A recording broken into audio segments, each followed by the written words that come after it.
ጤና ይስጥልን ክብራትና ክብራን አድማጮቻችን እንደምን ዋላችሁ። የዕለተ አርብ የከሰዓት ባለው ፕሮግራማችን እነሆ ጀመረ። ከሁሉ አስቀድመን መልካም ጊዜ እንመኛለን። የቴክኒክ ባለሙያችን አላ ናይዳኖቭ፣ የስቱዲዮ ተረኛ አስተናጋጆች ገብርኤል በየነና ሰጠኝ ዘመነን። የተከበራችሁ አድማጮቻችን በቅድሚያ የሰዓቱን ዜና እናቀርባለን። ዛም ወቅታዊ ዘገባ፣ ቃለ ምልልስ እናቀርባለን። ቆይታችሁ እስከ 2 ሰዓት ከኛ ጋር እንዲሆን አስቀድመን እንጋብዛለን። አሁን የሰዓቱ ዜና በገብርኤል በየነ ይቀርባል። አመሰግናለሁ ሰጠኝ። በቅድሚያም አርዕስተ ዜና። ጠቅላይ ሚኒስትር ቤንያሚን ኔታንያሁ ኢራን የኒውክሌር መሳሪያ ባለቤት አለመሆኗ እና የባሊስቲክ ሚሳኤሎቿ የእስራኤልን ስጋት መሆናቸው እስኪቋረጥ ድረስ እስራኤል በኢራን ላይ ጥቃት ማድረሷ ይቀጥላል ብለዋል።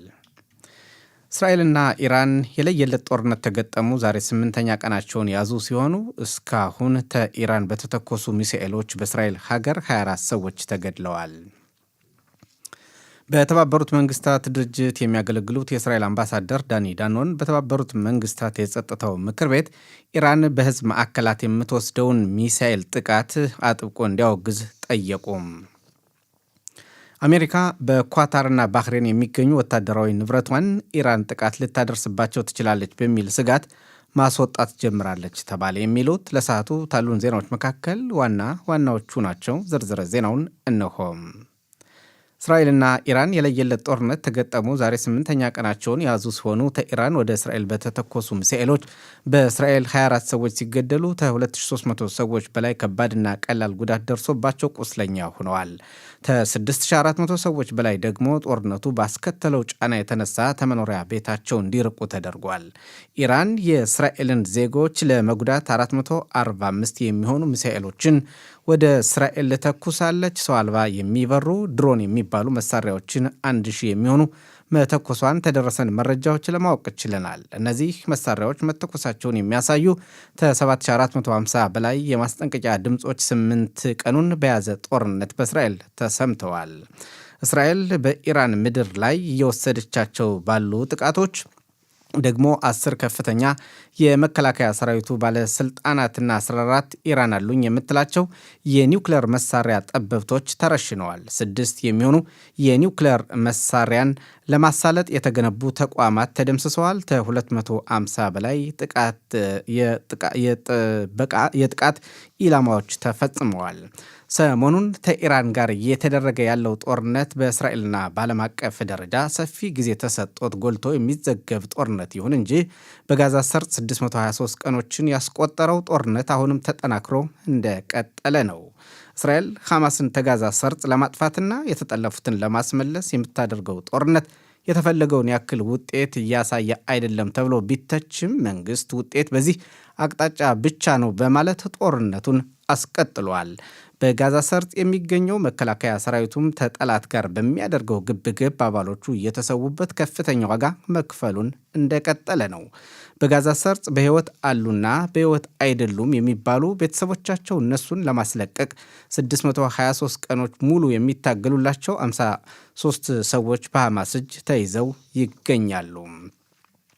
ጠቅላይ ሚኒስትር ቤንያሚን ኔታንያሁ ኢራን የኒውክሌር መሳሪያ ባለቤት እንዳትሆንና ወደ እስራኤል የምትተኩሳቸው የባሊስቲክ ሚሳኤል የእስራኤል የደህንነት ስጋት መሆናቸው እስኪያቆም ድረስ እስራኤል በኢራን ላይ የምትወስደው ዘመቻ አምከለቢ ይቀጥላል ብለዋል። አሜሪካ ከእስራኤል ጋር ተቀላቅላ ኢራንን ብንዋጋ እንመርጣለን። አሜሪካ ኢራንን ለመውጋት ባትወስን እንኳ መደምሰስ ያለብንን ብቻችን እንደመስሳለን። እስራኤል የኢራንን የኒውክሌር ማሳለጫ ሁሉንም ተቋማት ብቻዋን የመደምሰስ አቅም አላት ብለዋል። የአሜሪካን ውሳኔ ለአሜሪካ ተውታሉ በኋላ ቀጣዩን የሻባክ ድርጅት ኃላፊ ዳቪድ ዚኒን አድርገው ለመሾም ያላቸውን እቅድ አሁንም አለመተዋቸውን ገልጸዋል። በተባበሩት መንግስታት ድርጅት የእስራኤል አምባሳደር ዳኒ ዳኖን ኢራን እስራኤል ውስጥ በሚገኙ የህዝብ ማዕከላት ላይ በተደጋጋሚ የምትወስደውን ጥቃት የጸጥታው ምክር ቤት በማወላዳ መልኩ እንዲያወግዝ ጠይቀዋል። አምባሳደር ዳኒ ዳኖን ትናንትና በበርሸባ ከተማ በሶሮቃ ሆስፒታል የተከሰተውን ጥቃት ዋቢ በማድረግ ድርጊቱ የጦር ወንጀልና የሽብር ነው ሲሉ ለተባበሩት መንግስታት ድርጅት ባለስልጣናት ደብዳቤ ጽፈዋል።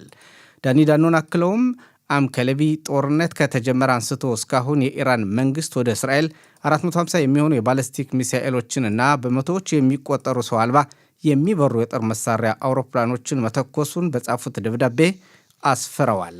በዛሬው ዕለት የኢራን የውጭ ጉዳይ ሚኒስትር ጄኔቫ በሚካሄደው የተባበሩት መንግስታት የሰብአዊ መብቶች ምክር ቤት ንግግር እንዲያደርጉ መጋበዛቸውን ምክር ቤቱ የተቋቋመበትን ዓላማ የዘነጋ አሳፋሪ ተግባር ሲሉ ዳኒ ዳኖን ተችተውታል። በደቡብ እስራኤል በምትገኘው የበርሸባ ከተማ ከኢራን በሚተኮሱ የባለስቲክ ሚሳኤሎች ትናንትና ዛሬ ከፍተኛ ጥቃት እየደረሰባት የምትገኝ ስትሆን በትናንትናው ዕለት ከኢራን በተተኮሰ ሚሳኤል ሶሮቃ ሆስፒታል በከባድ ሁኔታ መመታቱና በርካታ ሰዎች ቀላል ጉዳት እንደደረሰባቸው ይታወቃል። ዛሬ ጠዋት ላይ በተተኮሰ ሚሳኤል ደግሞ 5 ሰዎች ሲቆስሉ ለመኖሪያ ህንፃዎች መጠነ ሰፊ ነው የተባለ ጉዳት መከሰቱ ታይቷል። የከተማዋ ነዋሪዎች የህዝብ ደጀን እዙን የአደጋ ጊዜ ጥንቃቄ ሰምተው ሚሳኤሉ ሲተኮስ መጠለያ ውስጥ ባይገቡ ኖሮ በርካታ ቁጥር ያላቸው ሰዎች በህይወት ዋጋ ሊከፍሉ ይችሉ ነበር ተብሏል። የእስራኤል አየር ኃይል በኢራን በተለያዩ ቦታዎች የሚያደርሰውን ጥቃት አጠናክሮ እንደቀጠለ ነው። ዛሬ በጠዋቱ ክፍለ ጊዜ ከኢራን ወደ እስራኤል ሊተኮሱ ተዘጋጅተው የነበሩ ሚሳኤሎችን እስከነ መወንጨፌቻቸው ከጥቅም ውጭ አድርጓል። አየር ኃይሉ ጠዋት ላይ በወሰደው እርምጃ ሚሳኤሎችን የሚያስወነጭፍ አንድ የኢራን ወታደራዊ መኮንን መገደሉን ተዘገበ። በኋላ ባሳለፍነው ሌሊት ሐሙስ ለአርብ አጥቢያ ወደ 50 የሚሆኑ የእስራኤል የውጊያ አውሮፕላኖች ኢራን በመግባት የተለያዩ ወታደራዊ ይዞታዎችን አጋይተዋል። የእስራኤል አየር ኃይል ትክክለኛ መረጃዎችን ከመረጃ ሰጪ አካላት እየተቀበለ የባለስቲክ ሚሳኤል ማምረቻ ቦታዎችንም ማውደሙን ቀጥሏል። አየር ኃይሉ በቀኑ ክፍለ ጊዜ በኢራን እየወሰደ ባለው እርምጃ አንድ የኒውክሌር ሳይንቲስት ሳይገደል እንዳልቀረም ተወጡ ዜናዎች ለማወቅ ችለናል። የተጠላፊ ቤተሰቦች ጠቅላይ ሚኒስትር ቢንያሚን ኔታንያሁ ከኢራን ጋር እየተደረገ ያለው ጦርነት ሁሉም ዜጋ ዋጋ እያስከፈለ ነው፣ እኔም የልጄን ሰርግ ሰርዣለሁ ማለታቸው በእጅጉ አስቆጥቷቸዋል። የተጠላፊ ቤተሰቦች ልጆቻችን በጋዛ ሰርጥ 622 ቀናት በሐማስ ተጠልፈው እንዴት እንደሆኑ በማይታወቁበት ሁኔታ ሰርግ ሰረዝኩ ብሎ ማጉረምረም ፍትሐዊነት አለውን ብለዋል። ከተጠላፊ ወታደሮች መካከል የተጠላፊ ኒምሮድ ኮሄን እናት ቪኪ ኮሄን ጠቅላይ ሚኒስትር አለች፣ ሰርግን ያክል ነገር ለመሰረዝ መገደድ ቀላል እንዳልሆነ እረዳለሁ አሉ። ነገር ግን አለች ቪኪ ኮሄን 622 ሌሊቶችን ጥሩ እንቅልፍ አልተኛሁም። 622 ሌሊቶችን አሁን የልጄን በሕይወት አለመኖር የሚያረዱ ሰዎች በር ያንኳኩ ይሆኑን ብዬ በመስጋት አሳልፋለሁ። 622 ቀኖችን አንብቻለሁ። 622 ቀኖችን የህይወት ምስቅልቅል አይቻለሁ። 622 ቀኖች ምግብ እንደ ሰው ለመመገብ ተቸግሬያለሁ። ይህን ሁሉ ለማስቆም ጊዜው ደርሷል። ልጆቻቸውን ይመልሱ። እናቱ የሞተችበትና እናቱ ገበያ ሄደችበት እኩል አለቀሱ እንደሚባለው አያስመስሉት ብለዋቸዋል። በራማት ጋን ከተማ ከአንድ ሳምንት በፊት ከኢራን በተተኮሰ ሚሳኤል ጉዳት ተደረሰባቸው 6 ህንፃዎች መካከል 4ቱን ህንፃዎች የማፍረስ ሥራ ተጀምሯል። ህንፃዎቹ ጉዳት የደረሰባቸው ጦርነቱ በተጀመረ በመጀመሪያው ቀን ሲሆን የራማት ጋን ከተማ ከንቲባ ካርሜል ሻማ የተጎዱ ሰፈሮች በፍጥነት ይገነባሉ፣ እንዲያውም በዚህ አጋጣሚ በርካታ ቁጥር ያለው ህዝብ ማስተናገድ የሚችል ፓርክ ይሰራል። እነዚህ አጋጣሚዎች አዲስ የበለጠ ቆንጆና ጠንካራ ጥራቱ የተሟላ ስራዎችን እንድናስብና እንድንሰራ ይገፋፉናል ብለዋል። አሜሪካ በኳታርና ባህሬን የሚገኙ ወታደራዊ ካምፖቿን ኢራን ጥቃት ልታደርስባቸው ትችላለች በሚል ስጋት እያሸሸች መሆኑ ተዘግቧል። አሜሪካ በኳታር የሚገኙ አውሮፕላኖቿንና በባህሬን የሚገኙ መርከቦቿን እንዳይጎዱ ማሸሸት ጀምራለች ሲል 2 የአሜሪካን የደህንነት ሰዎች ዋቢ በማድረግ ሲኤንኤን ዘግቧል። ኢራን እስራኤል በኢራን ምድር የምታደርገውን ጥቃት ሳታቆም ከአሜሪካ ጋር ለድርድር አልቀመጥም ስትል አስታወቀች። አሜሪካ ለድርድር መቀመጥ ብትፈልግም እንኳ የአሜሪካ አጋር እስራኤል ጥቃት ማድረሷን ሳታቋርጥ ምንም አይነት ድርድር አይታሰብም ሲል የኢራን የውጭ ጉዳይ ሚኒስተር አስታውቋል ተብሏል። የተከበራቸው አድማጮቻችን የሰዓቱ ዜና ይህን ይመስል ነበር። ሰጠኝ ዜናው በዛ ገብርኤል ለዜናው እናመሰግናለን። አድማጮቻችን ፕሮግራማችን ይቀጥላል።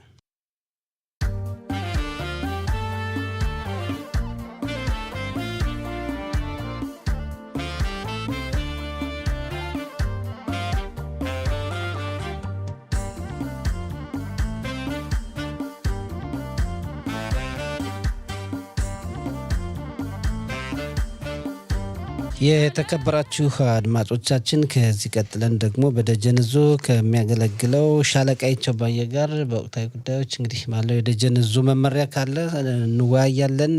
አይቸው እንደምን አለ? ጤናችን ይሰጠኝ እንደምን ውለሃል? እንዲሁም አድማጮቻችን እንደምን አላችሁ? ሰላም አይቸው። ሰላም ገብርኤልም አለ። ሰላም ገብርኤል መጥቻለሁ። ዛሬ አለ እናንተ ተጣጡ መጣችሁ መደበቂያ ነው እሱ ቤት የሚቅላት ስላለው ለዛ ነው። እንግዲህ የጦርነቱ ሁኔታ የፈጠረብን አስቸጋሪ ሁኔታ ነው። እንግዲህ ግድ ነው። በተለይ ደግሞ እነ ገብርኤል መርካዝ አካባቢ ስለሚኖሩ አስቸጋሪ ነው ሁኔታው። ገብርኤል እስኪ ባጭሩ መቼ ወዳይቸው ከማለፋችን በፊት እውነት ለመናገር አስቸጋሪ ነው። በተለይ ህጻናት ልጆች ያሉና ትንሽ አቅማቸው ደከም ያለ ድሮ የተሰሩ የተገነቡ ቤቶች ሊፍት የሌላቸው ወይ ማዕሊት የሌላቸው ቤቶች አሉ። እንደነዚህ አይነት ሰዎች እውነት ይሄ የማስጠንቀቂያ ድምጹን ሲሰማ ወደ ሚቅላጥ ለማውረድ የሚያደርጉት ጭንቀት በጣም ሲቸገሩ ስታይ በጣም ይከብዳል። ከዚህ ውጭ እንደኛ ወጣት ለመሆነው ምን ለሆነው ሌሊት አብዛኛው ጊዜ ሌሊት ስለሚሆን እንደው ከእንቅልፍ መነሳት ካልሆነ በስተቀር ከነሱ ጋር ስታነጻጽረው ማለፍ የሚቻል ነገር ስለሆነ ያን ያክል አይደለም ለማለት ነው። አስቸጋሪ ነው። እንግዲህ መላ ሀገሪቱ በጦርነት ውስጥ ናት፣ ውጥረት ነውና አይቸው አሁን በዚህ ጊዜ ውስጥ የሚያስፈልጉ ጥንቃቄዎች አሉና በደጀን ዙሪያ የተለየ መመሪያ አለ ወይስ አሁን እስካሁን አንድ ሳምንት የሄድንበት ነው የሚቀጥል? አመሰግናለሁ ሰጠኝ። እንዲሁም ገብርኤል እንግዲህ አዳዲስ መመሪያዎች እስካሁን የተሰጡ የታደሱ የሉም። ያው አዲስ መመሪያዎች በትናንትናው ዕለትም የማቃለል የፎይታ ሁኔታ የተደረገበት አጋጣሚ አለ። እሱም እንግዲህ ያው መሰባሰብ የምንችለው እስከ 30 ሰው ድረስና ያው ለዛውም ከአጠገባችን ከአካባቢያችን የአደጋ መከላከያ መጠለያ ክፍል ቦታ ያለው መሆን አለበት። ይህ ሲባል ግን ያሉት የአደጋ ማስጠንቀቂያ ምልክቶች ሲላኩ የአደጋ መከላከያ መጠለያ ክፍል መፈለጉና እዛው መቆየቱ እንዲሁም የአደጋ ማስጠንቀቂያ ደወል ሲሰማ ወደ አደጋ መከላከያ መጠለያ ክፍል ገብተን የመቆየቱ ሁኔታ አዲስ መመሪያ እስከምንሰጥ ድረስ መውጣቱ ያ እንዳለው ነውና ምናልባት ይሄ ትንሽ ቀለል ሆኗልና ወይም አሁን ደግሞ አንዳንዴ ብዙት ወደ ሚሳኤል ወደኛ አይተኮስም እያልን ትንሽ ቸልተኝነት እንዳይመጣ በትልቅ ጥንቃቄ ልናደርግ የሚገባ ነውና ያው መመሪያዎቹ እንዳሉ ናቸው። አሁን ከተናገርኳቸው ከማቃለያዎች በስተቀር ያ ማለት እንግዲህ በተለይ ደግሞ ነገ ያውም ዛሬ ምሽት ጀምረን ሰንበት ትገባለች። በዚህ ዙሪያ ደግሞ የሰንበት ቤተክርስት ይኬዳል፣ ይጸለያል ይላልና እንደው በተቻለ መጠን ያህል ለዚህ ደግሞ ትልቅ ትኩረት እንሰጠው። እንደው ሁላችን እንደምናውቀው እንግዲህ ባለፈው ሳምንት ወይም ሰሞኑን በሙሉ ጸሎት ቤቶች በሙሉ ዝግ ናቸው የነበሩት እና አሁን ግን ያው እስከ 30 ሰው ድረስ አንድ ቦታ መጸለይ ይቻላል እስከተባለ ድረስ በአንድ ቤተ ክህነት ወይም ጸሎት ቤት ውስጥ 30 ሰው ድረስ ሁሉ መጸለይ ይቻላል። ያ ግን የአደጋ መከላከያ መጠለያ ክፍል ሊኖረው ይገባል። ምክንያቱም ማስጠንቀቂያ ብንሰማና ወዲያውን ለዚህ መከላከያ የሚሆን የአደጋ መከላከያ መጠለያ ክፍል ከሌለው ችግር ነው። ስለዚህ እንግዲህ እያንዳንዳችን ኃላፊነት ልንወስድ የሚገባ ጉዳይ ነው። አንዳንድ ጊዜ እኛ ማህበረሰብ ወይም ቄሶቻችን ጸሎት ቤታችን አይዘጋም እያሉ እንትን የሚሉት አጋጣሚ አለና ስለዚህ አሁን እንደው ቀደም ብለንም ከቄስ አብዩ ጋርም ተነጋግረን በዚህ ሰዓት ምን ማድረግ እንደሚቻላል የተባለ ብለን ያስቀደም የቀረጽ ብቻ ነው የሚጸልዩ እንዴ? ራባናትም አሉ፣ ቀሳውስቶች አሉ። ራባናት እንግዲህ እኛ በአማርኛ እየተነጋገርን ስለሆን ራባናቶችም ከቀሳውስት ጋር ይካለላሉ ብዬ አምናለሁ እኔ። እንግዲህ ለዛ ነው እንጂ ራባንም አይጸልዩም ወይም ቀሳውስት ብቻ ናቸው የሚጸልዩ ማለት አይደለም። ወደ ጸሎት ቤት የሚሄድ በሚለው ቢጠቃለል እኔ በቀሳውስት ላይ ትኩረቴን ያደረኩትኝ ህዝባችን በቀሳውስት እየተመራ ስለሆነ ቄሶቻችን የሚሉት የሚያስተላልፉትኝ አለ። ለዛ ያን በማስመልከት ከቄስ አብዩ ጋር ያደረግነው ቃለ መጠይቅ አለ። በዋትስአፕ ግሩፕ እንለቃለን። ያን ሰው ይመለከታል። ያ እንዳለ ሆኖ ግን ወደ ጸሎት ቤት በምንሄድበት ሰዓት ከፍተኛ ጥንቃቄ ልናደርግ የሚገባበት ነው። አሁንም የአደጋ ማስጠንቀቂያ የአደጋ መከላከያ መጠለያ ክፍል የሌለባቸው ቦታዎች ባንሰባሰብና ባንሄድ መልካም ነው። እንሄዳለን ካለ ግን ከ30 እንዳይበልጥ የሚል ይህ ደጀን የሰጠው መመሪያ ነው። የአንድ ሰው የሁለት ሰው ሳይሆን በጠቅላላ በመላው ሀገሪቱ የተስተላለፈ ወይም ያለ አሁን መመሪያውን መጠበቁ እንዳለ ሆኖ ቤታቸው የተጎዳባቸው አሉ ብዙ እና ለማን ነው የምናመለክት የሚል ግራ የተጋባ ሁኔታ እንዳላቸው ይነገራል። እና ለማን ነው አሁን ለምሳሌ ችግር ከተፈጠረ ማመልከት የሚችሉት? እንግዲህ ትናንትና እናንተ በእናንተ ልበል አሁን ወታደር ስለሆንኩ በእናንተ ልበል እንዳትመጣ ጭራሽ እሱን ተው። በሬዲዮ ጣቢያው ማስረኮች ወይም ምንድነው በአማርኛ የሚባል ብቻውን ጠፍቶብኛል። እሱ ተወካይ ጠበቃ ነበር። ጠበቃ አብዩ ማን ነበር?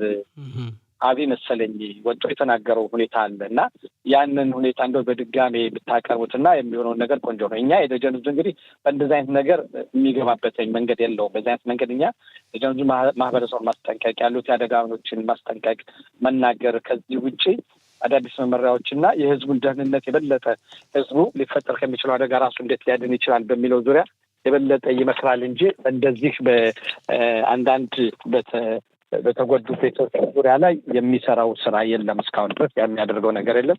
ይህ ኃላፊነቱ ለማስረኮች ነው የሚባል እንግዲህ ይሄ ያውም ይመስለኛል በየከተማዎችም ወኪል ማን እንደሆነ እንጠይቃለን። አይቸው እንደው ዛሬ ጧት ላይ በበርሸባ ከተማ የወደቀው ሚሳኤል ከፍተኛ ጉዳት ሊያደርስ ነበር፣ ግን ሰዎች በህይወት የተረፉት መጠለያ ቦታ በመግባታቸው ነው ተብሏል። እና ይሄን የሚያጠናክር አንድ ሁለት አረፍተ ነገር ንገረና ዘቃኑም አጭር ስለሆነ እንሰነባበት። እውነት ነው። ይኸውልህ ምንጊዜም በእያንዳንዱ በእንደዚህ አይነት ነገሮች ላይ ለእኛ አይደርስም ለእኛ አይመጣም እያልን የአደጋ መከላከያ መጠላቸው ሊኳያለን የማንገባ ብዙ ሰዎች አለን። መግባታችን ምን ያህል ህይወታችን እንዳዳነ ይሄው እያየነው የመጣን ጉዳይ ነው። ዛሬ ብቻ አይደለም። እስራኤል ሀገራችን ጦርነት ስታሳልፍ ግን ቆይታለች። በተለያዩ ዘመናት ከጦርነት ወደ ጦርነት እየተሸጋገርን ነው የምንገኘው። ግን የአደጋ መከላከያ መጠለያ ክፍል መግባቱ ራሳችን ህይወታችን ማዳኑን እያዳን እንደሆነ ይሄ ማሳያ ነው። ስለዚህ ማህበረሰባችን፣ ህዝባችን የሚሰጠውን መመሪያ በመመርኮዝ ወደ አደጋ መከላከያ መጠለያ ክፍል አስቀድመን መልእክቱ ሲመጣ ደግሞ አሁን ደግሞ በጣም በተሻሻል በጥሩ ሁኔታ ነው። እንደ በፊቱ በሰከንድ ውስጥ የሚቆጠር ጊዜ አይደለም ያለ። አስቀድሞ ወደ ይላካል፣ መልእክት ይመጣል። ያ መልእክት ሲመጣ ብቻ የት ቦታ ነው ራሴን ከአደጋ ልከላከል የምችልበት የሚል ቦታ እመርጥና እዛ ቦታ ሄጄ አካባቢ መቆየት።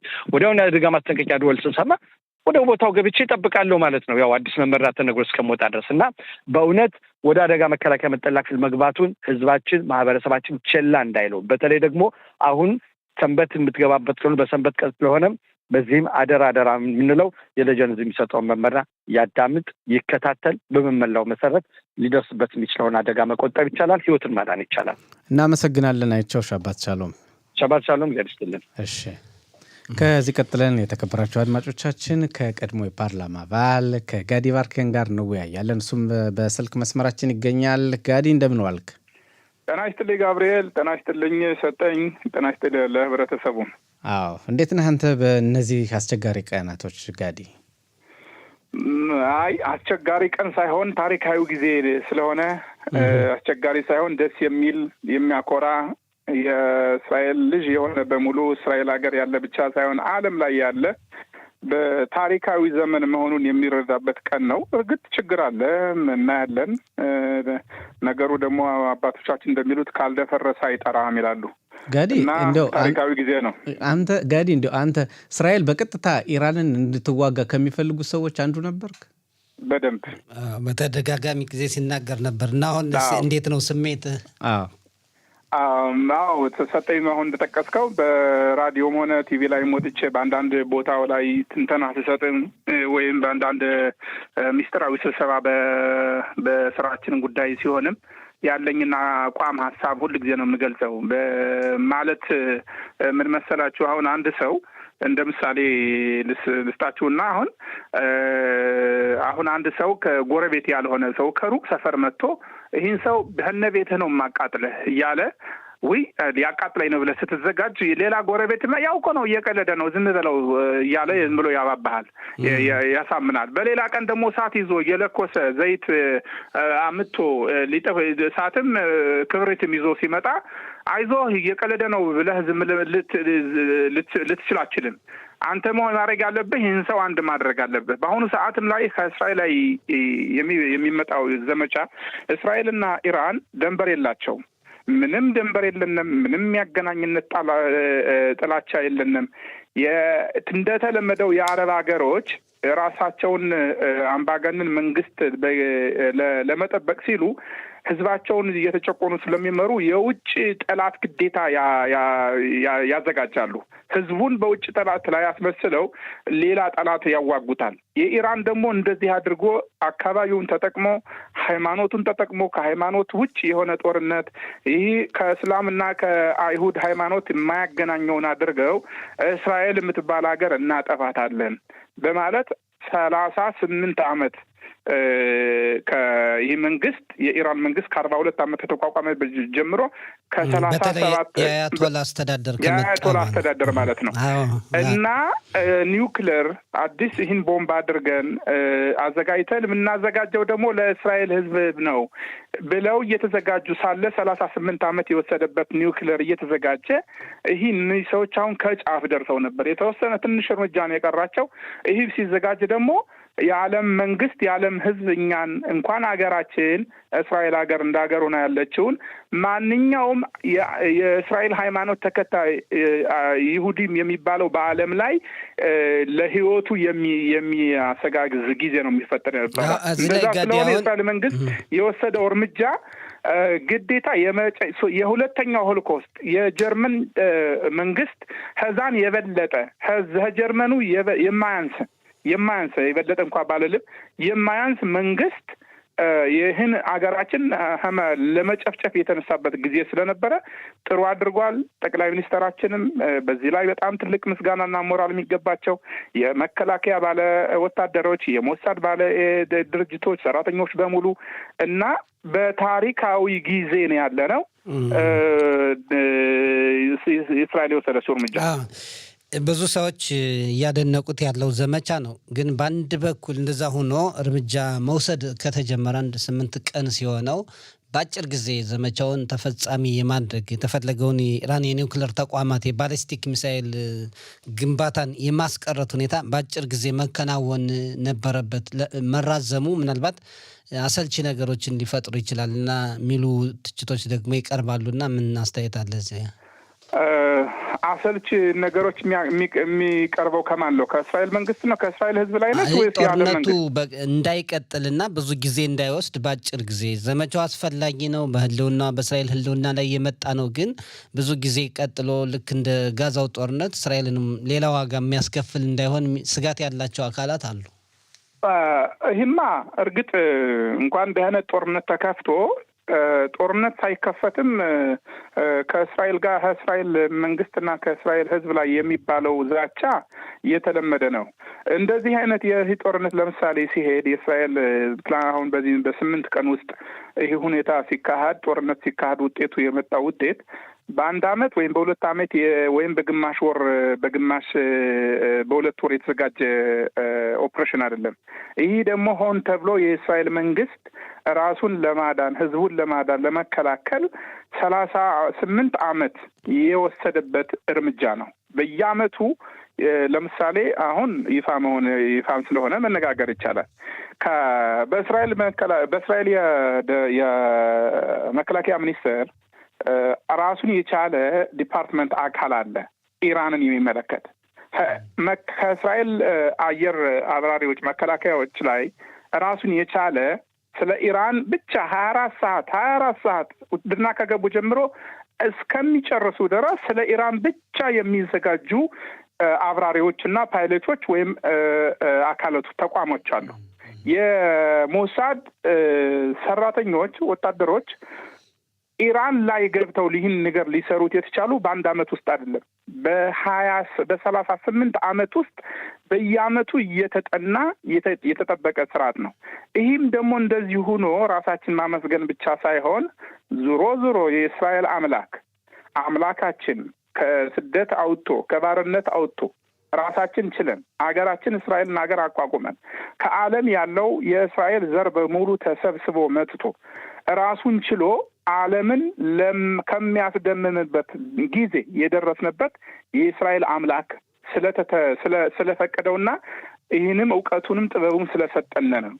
አሁን ወደ ጊዜያዊ አሁን የሚሰራው እንግዲህ በ8 ቀን ጦርነት ኢራን ላይ አንድ ወታደር ጸጉሩ ሳይነካ እንኳን በእግዚአብሔር እርዳታ እንዲህ አድርጎ የጨረሰው እንጂ ከጥቂት ከወታደሮች የሚሳተፉበት ጦርነት ነው። ይህ እንደዚህ ስንል ደግሞ ምን ትዝ ያስልና የራሳችን ታሪክ ወደኋላ ዘወር ብለን ስናየው የእስራኤል ሕዝብ ታሪኩን ከመጽሐፍ ቅዱስ እንደሚለው የጊዶን ግዛት የጊዶን ከአሞራዎቹን ለመዋጋት እነዚህ እስራኤልን እያሳደዱ በጣም የድሮ ትልቅ ሀያል አገርና ሕዝብ የሚባሉና እንዳሁኑ እንደ አሜሪካ ዓለምን የሚያስፈራ ንጉሥ መንግስት ነበረ። በዛን ሰዓት ተናዶ እግዚአብሔር ወደ ጊዶን ሲፈጸምለት በቃ ሂድና ተዋጋ፣ የእስራኤል ልጆችን የሚዋጉትን ሰብስብልኝ ሲለው 32,000 የሚሆን ወታደር ሲሰበስብ ከዛም ቀንሰው አለው። በግማሽ ሲቀንሰው ወደ 15,000 ሲሆን ከዛም ቀንሰው አለው። ከዛም የቀነሰበት እየቀነሰ ወደ ወንዝ ወሰደዳቸውና ከነዚህ መሀል እንግዲህ ውሃ ይጠጡ በላቸው። ግማሹ ተጎንብሶ ሲጠጣ፣ ግማሹ ቆሞ ሳይንበረከክ ሲጠጣ። ከዚህ መሀል 300 ወታደሮች መረጠ። 300 ወታደሮች መርጦ ታምር በጊዜው የአሞራዎች ንጉሥ መንግስት ወታደር 300 ወታደር አጠፍቶ ከዛም በኋላ እስራኤል ነጻነቷን ይዛ ታሪካዊ በመጽሐፍ ቅዱስ የሚያስደምም ትልቅ ጦርነት የነበረ ከመሳፍንት ጊዶን በነበረበት ጊዜ ነው። ይህ ታሪክም አሁን የሚሰራው ልክ እንደዛ ነው። አሁን የነዚህ 200 የእስራኤል ጦርነት አየር አብራሪዎች ሄደው ከዛም ደግሞ ብዙ በዛ ቢባል በዚህ ጦርነት የሚሳተፉ ከ2,000 ከ3,000 አይበልጥ የእስራኤል ወታደር ያለበት አብዛኛው በኢንቴሊጀንስ እና በመረጃና በመከላከያ በጦርነትና በዚህ በአጋና ያሉት ብቻ ናቸው። ይህ የሚያሳየው ምንድን ነው? እግዚአብሔር መርቆ የእስራኤል ሕዝብ አይጠፋም በማለት ዓለምን ታምር። ኢራን እኮ 100 ሚሊዮን ሕዝብ በላይ ያለባት ሀገር የቆዳ ስፋቷ 75% ከእስራኤል የበለጠች የምትሆን እና ዓለም ሚድል ኢስትን በሙሉ ያሸበረች ሂዝባላን ያቋቋመች፣ ሐማስን ያቋቋመች፣ ሱሪያ የድሮን ሱሪያ መንግስት ያቋቋመች፣ ሁቲም በየመን ሀገር ያለችውን ያቋቋመች ዓለምን የሚያስሸብር የቴሮሪስት ድርጅት በሙሉ ከ100 ቢሊዮን ዶላር የበለጠ በዚህን ራሳቸው መንግስት ከገቡ ጀምሮ ያቆሙት ለዚህ ለጦርነቱ ብቻ። የነሱ አገራቸው ብር ከዶላር አንጻር ስታስተያየው እኮ ከአንዱ የነሱ ብር ወደ $1,000 በላይ ይሆናል። $1 $1,000 በላይ ብር ይሆናል። የሀገራቸው ኢኮኖሚ ኢንፍላሲያ አለበት። በሚገርም ሁኔታ እስራኤል ሀገር ያለነበት ግን እኛ ወደ አሜሪካ እስከ ኢራን ድረስ ሄደን ያደረግነው የኢራንን ሕዝብ በጣም እያከበርነ በጣም እየወደድነ ይህን ነገር የምናደርገው አንድ ቀን የእስራኤል ሕዝብና የኢራን ሕዝብ ኢራን ታህራን እና ቴልአቪቭ እየተገናኙ በወዳጅነት እንዲኖሩ ነው። አሁን ማንኛውም የእስራኤል መከላከያ የኢራንን ሕዝብ ንጹሐን ሕዝብ አይነካም። የሚነካማ ተለይቶ እንዲያውም የኢራን ጀነራሎቹ ሲጠቁ ከመኝታ ቤታቸው ህንፃውን ላለመምታት ሌላ ንጹሐን እንዳይመቱ ከተኙበት እንኳን ቤተሰቦቻቸው እንዳይነኩ ራሳቸውን ተለይቶ ነው የተገደለው። የእኔ ጥያቄ እንደዚህ አይነት ምርጥ የሆነ የአገዳደል የአመታት ወታደራዊ ጥበብ ያፈራችው ወይም ያላት እስራኤል ዋናውን የአያቶላውን መንግስት ወደ ቀኝ ወደ ግራ የሚዘውረውን ሀሚናይን ያልመታችው ሰግታ ነው ወይስ በቀኑ ስላልተገኘ ነው? የዚህ ምስጢር ምንድን ነው ጋዲ? ብዙ ሰዎች ጥያቄ ነው ይሄ። በጣም ጥሩ። አሁን ይህን ጥያቄ ተገቢው ጥያቄ ነው። አንደኛ ሀመናይን ለመግደል ቀላል ነው። የት እንዳለ ከየት ቦታ እንዳለ ሌሎቹ ከወታደሮቹ የበለጠ የሱ ይታወቃል። እሱን ሀመናይን ለመግደል ብዙ ሀሳብ መታሰብ አለበት። አንደኛ የሀገር መሪ ናቸው። በሀገር መሪ በመሆን ብቻ ሳይሆን የሃይማኖታዊ መሪ ናቸው። አሁን እሳቸው የእስራኤል መከላከያ ቢገድሏቸው የእነሱ ደጋፊዎች ወደ ሃይማኖት ጦርነት ነው የሚወስዱት። ማለትም አይሁዶችና እስላሞች። ይሄ ከዚህ መሀል ደግሞ ሺዎችና ሱኒዎች። ከዚህ መሀል ደግሞ ብዙ አሁን የአረብ መንግስት በሙሉ ከእስራኤል ያላነሰ ደስተኛ የሆኑት የአረብ መንግስቶች ናቸው። አሁን ለምሳሌ ያርደን ጎረቤታችን ነው። ከሚተኩሱት አንዱ ከሚከላከሉት የያርደን መንግስት ነው፣ የሳውዲ መንግስት ነው። ሌላው አካባቢ በሙሉ እኛ አሁን የምናደርገው ራሳችን ለማዳን ለነገው ትውልድ ራሱን በደስታ ከሀገሩ እንዲኖር በነጻነት እንዲንቀሳቀስ የእስራኤል ትውልድ ለወደፊቱ ይህን ችግር የእስራኤል መንግስት አሁን መፍትሄ ካልሰጠው ችግሩን አባዝቶ ላልተወለደው ትውልድ ገና ነው የሚያሳልፍለት። የድሮዎቹ መሪዎች ብዙ ጥፋት ካደረጉት አዛን ወደ እስራኤል አለመውሰዳቸው ነው። ለምሳሌ ምናሄም ቤጊን ከግብጽ ጋር ሰላም ሲያደርጉ ሲፈራረሙ ይህን ለግብጾች መስጠት ነበረባቸው ወይም ራሳቸው ችለው ማስተዳደር ነበረባቸው። ለግብጾች ሰጥተው ግብጾችም ቢያሉ ብዙ ጥፋት እንደሚመሰገኑት የድሮ መሪዎቻችን ያጠፉት ጥፋትን ያንዳንዱ መሪ ጥሎት ሄደ መሪ አለ። አሁን አንደኛ ከዚህ ለምሳሌ እስኪ ሰቡት አረቦች በተለያዩ ጦርነት አቸንፈውና ቢሆን እንኳን እኛ ሰው መሬቱ ማይቀመጥ ነበር። አርሰው በታሪኩን ነው የሚያጠፉት ነበር እንኳን ቦታ ሊሰጥ ቀላል አይደለም። እዚህ ላይ አሁን እስራኤል በኢራን ላይ የምትወስደው እርምጃ በዚህም በኩል ዋጋ እያስከፈለ ነው። በአንድ በኩል ግን አሁን ለወደፊት በተለይ ጎረቤት ሀገራት አሉ፣ ወዳጅም የሆነ ወዳጅም ያልሆኑ ስምምነት ያላቸው ለነሱ በተቃራኒው መልእክት ያስተላልፋል ማለት ይቻላል ወይ? ይህ ጦርነት አንደኛ እስራኤልን ከሚገባት ቦታ ትመለሳለች ማለት ለወዳጇ ማር የምትጠጣ ለጠላቷ ኮሶ የምታጠጣ መሆን አለባት። ማለትም ለሚታመናት በወዳጅነት ታማኝ፣ ጠላት ለሆናት በቆራጥነት ጠላት የምታሳይበት መሆን አለባት። በአረብ ሀገር ተከላ የምትኖር ብቻዋ በጠላት ያለች አገር እስራኤል ብቻ ናት። አሁን ይህን የኢራን ጦርነት ካሸነፍነ በኋላ ማለትም እኛ ኢራንን ሄደን ለመቀመጥ መንግስት ለማስተዳደር ወይም የእስራኤል መንግስት ተዛ እንዲይዘው አይደለም። ይሄ ምንም ድንበር የለንም።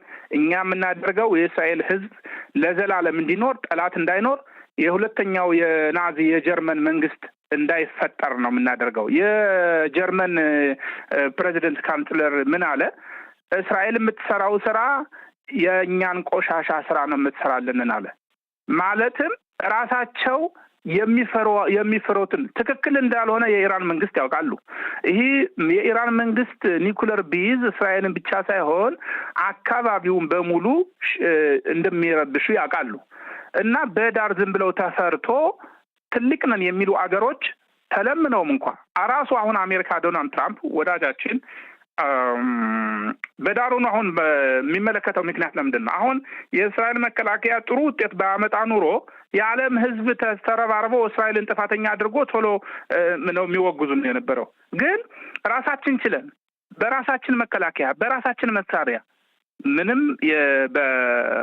በሃጋና በራሳችን ለመከላከል ብዙ የዓለም መንግስት የሚተባበርናል። አሜሪካዎችም እንግሊዞችም አሁን ፈረንሳዮችም ለመተባበር እየመጡ ነው። ብዙ ነገር ይመጣሉ። ግን ዙሮ ራሳችን ለራሳችን ካልሆነ ማንኛውም መንግስት ከጎናችን እንደማይቆም እያሳየነ ነው።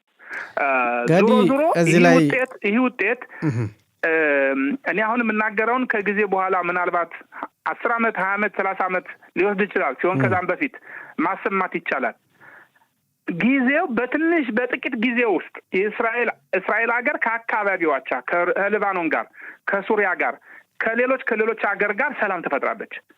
አዲስ ሌላው በሚድል ኢስት ላይ የሚገኘው ትልቅ ኢምፔሪያ የምትባል ሀገር እስራኤል ትሆናለች። ይሄ ደግሞ በእግዚአብሔር በረከት የእግዚአብሔር ሰላም አምላክ ከጎናችን ስለተፈጠረ ስለቆመ እውቀታችን የእስራኤል ህዝብ ከሃይማኖቱ ጀምሮ እስከ አንዱ ግለሰብ የሰላም ህዝብ ነን።